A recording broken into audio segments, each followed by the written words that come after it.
Be black and beautiful means nothing unless you're black and powerful. Let's just get that straight. You cannot be black and proud and niggas too. Okay, that white folks are planning for 3 generations and we're planning for Saturday night, right? Because the whole brothers and sisters is to win, not to look like we're winning. I would rather carry a plastic bag with $5,000 in it than to carry a $5,000 Louis Vuitton bag with $100 in it. Mm, You ain't winning. Louis mm, Vuitton is winning, Nike is winning, Gucci is winning, Armani is winning. You ain't winning. We are the consumption class, they are the merchant class. They make stuff, we buy stuff. It mm. is interesting to me that the rich stay rich by pretending to be poor, and the poor stay poor by pretending to be rich. Woo! Right? We got this shit ass backwards. That by 2053, 10 years after the majority becomes the minority, if nothing changes among African Americans, household median wealth will be zero. Mm. Zero. In effect, we will have worked our way into a second slavery, trying to operate in a market based economy and a democratic capitalistic society without money. Mm. Let's see how that works for you. Everything I'm about to say, you already know it to be true. You are a slave. You are a slave to money, to social economics, to status, to politics, to ideology. You have sold your soul to have a place in a world order that you should naturally oppose.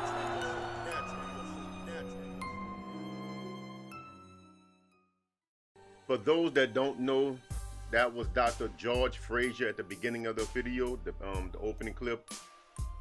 And I played that because I know it's one of them things all of y'all gonna hear and y'all gonna be like, oh man, he spit fire. Oh man, he told the truth. The problem is not one thing he said was true. What? You see, now remember the Brandolini's law, or the bullshit asymmetry principle, that states that it takes like 1,000 times more effort and energy and research and all that stuff to debunk lies that people just pull out of their ass, bullshit lies. Him saying all of that stuff, some of that stuff kind of leans the right way, like we are the consumption class and they are the merchant class, but who is we and who is they? Because everybody is the consumption class. The entire world is the consumption class. Black people are not the only people that buy stuff. We all buy stuff from the few manufacturers, from the few companies, major companies, Walmart's, Target type companies. We all buy stuff from these companies. It's ludicrous to make it sound like we are the only ones that are consumers and everybody else is merchants. It's not like that, bro. It's not like that. It's just not like that. But when y'all hear this kind of stuff, y'all like this, and this goes to my point. Anybody say anything negative about us, they blow up. Anybody say anything that's putting us down, basically calling us stupid for not having more money. You know, that's what Dr. Claude Anderson does. That's what Dr. Boyce Watkins does. That's what Professor Black Truth, or whatever he called himself, Jason Black, that's what he does. I mean, that's the shtick. It's always we stupid because we don't have more economic power. But we the only people that talk this way, bruh.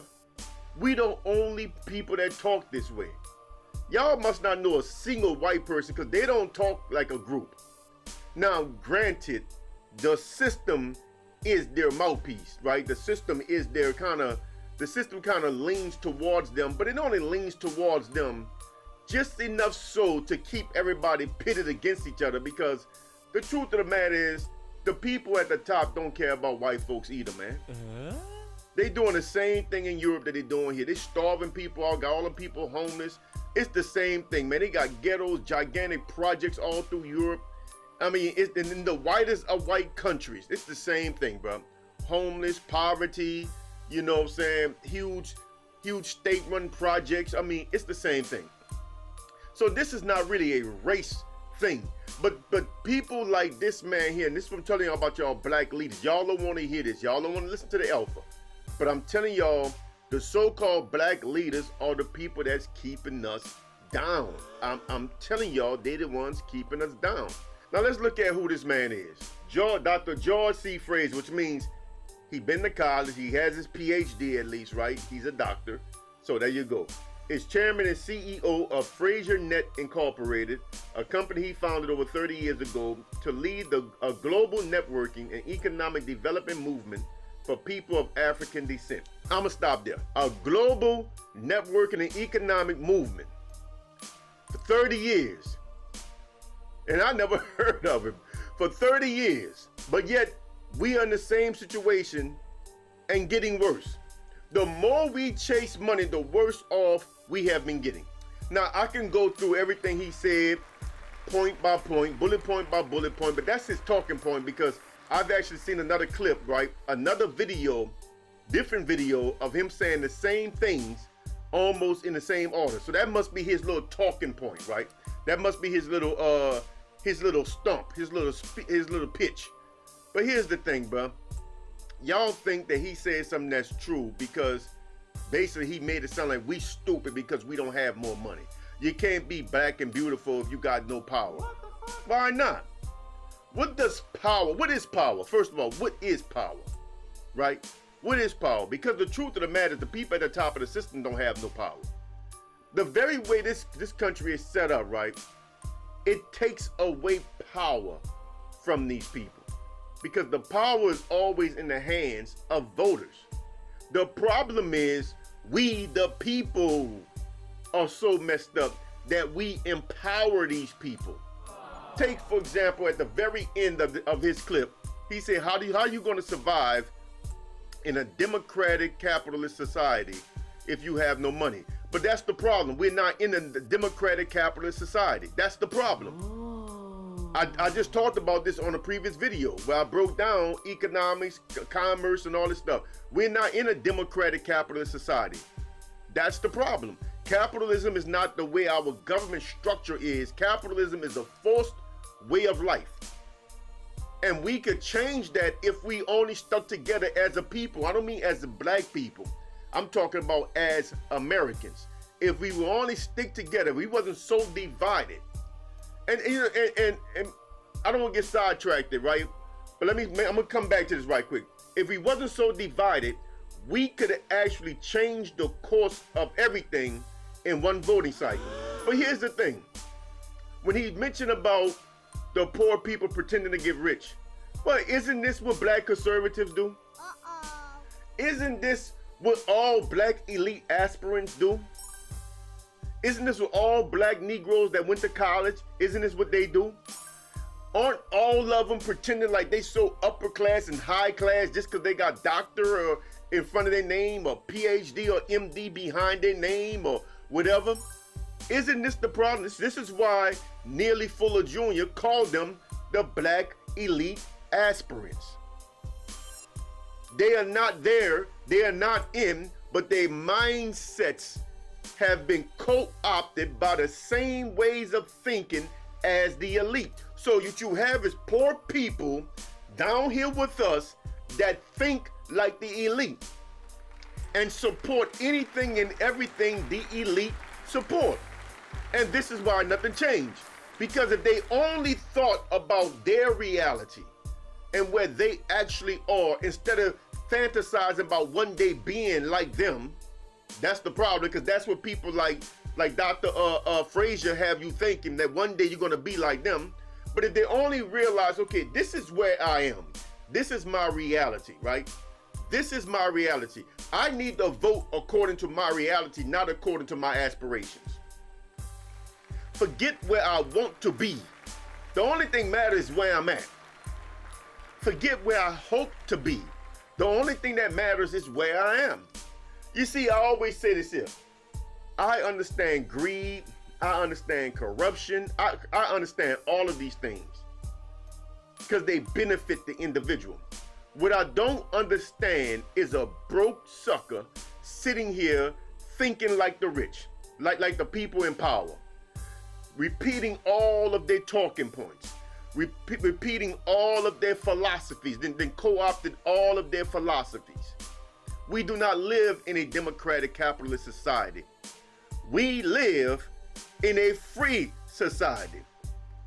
We are supposed to have the choice to partake or not partake in any way of life, including capitalism. We're supposed to have equal and free access at all of the earth resources. We should not have to work a day in our lives if we so choose not to. We are forced into this here. And again, there is no amount of money you're gonna make that's gonna change anything, man, within this system. You tripping. And if you look at the kind of stuff he was involved in, look at the screen. I'm gonna put up some of the flyers and banners that he's been involved in over the last 30 years. This is the kind of stuff he's always talking at.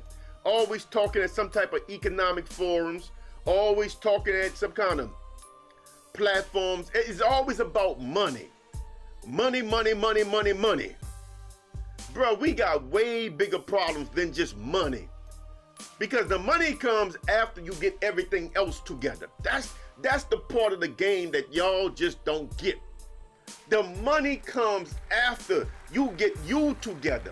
The money comes after you learn how to work with your brother. You learn how to work with your sister. Otherwise, we can stop talking about this group stuff like we all one when we can't stand each other. Y'all got it twisted, bro. Y'all gonna stop that, man. Just stop it.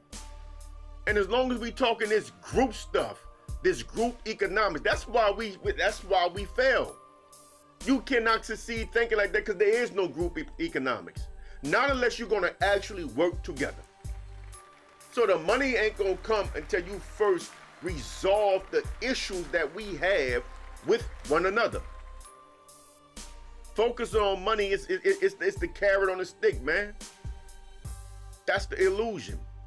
And men like him, y'all like, but again, nothing he said was true. All he's doing is preaching more money worship. And he's doing it under the guise that money will solve all of our problems. Money is not going to solve our problems, bro. Because first of all, money is a part of this system. Money cannot solve problems that are inherent within the thing that actually creates the money and that the money works on behalf of. I mean, why is this so hard to understand? What am I saying that's really that confusing? And then y'all get mad at me talking about, man, he's just trying to hold us back. I ain't the reason why we in this situation. You know what I'm saying? I'm only trying to open your eyes. You could blame me all you want, but I ain't the reason why we in this situation. No more than Shaniqua is or Pookie is. They not the reasons we in this situation. People like Dr. George Frazier are the reason we in this situation. Because the more we pursue money, he started this 30 years ago, and we are way worse today than we were 30 years ago. Now that's a fact. Tell me I'm lying. Tell me I'm lying. We are way worse today than we was 30 years ago when he started his little mission to lead a global networking and economic development platform for African people. Look, man, I'm done with it, bro. I'm done with it. You know, again, I played that clip because y'all like stuff like that. I knew I'll bait y'all in with that. Oh, man, he spit fire. No, he didn't. He sound like a damn fool. Typical nigga that's preaching poverty pimping on blacks. You know what I'm saying? That's poverty pimping, not preaching, but preaching the almighty dollar and poverty pimping black people. That's all he's doing. Come on, man. We got to get away from these people, man. The money don't matter, bro, if you don't increase your character. There will be no collective economics. We don't have a collective. There's no group economic power when we have no group. And y'all know we don't have a group. Stop pretending like it's somebody else's fault we don't have a group. We are not one people, man, because we just not one people. First, and the crazy thing is we don't want to acknowledge that we are not one people until it benefits us. Then we'll say black people are not a monolith. But we put these conspiracies on us. We say things, and once again, we're talking about the Brandolini's law, right? We just say some stuff about us, man, that's negative. And to dispute it or to refute it, it takes all kinds of energy and effort to refute something that's a lie to begin with. Nothing Dr. George Frazier said was true. Some of the stuff sort of sound okay. Some of the stuff could have been true given a certain set of circumstances, but I'm talking about just true. Under certain nuance, some of the stuff he said is true, and that's a problem. Think about it, man. Like the video, share the video, subscribe to the channel. Till next time, I'm out of here. I'm Brother Kush, aka the Black Elf. Salam.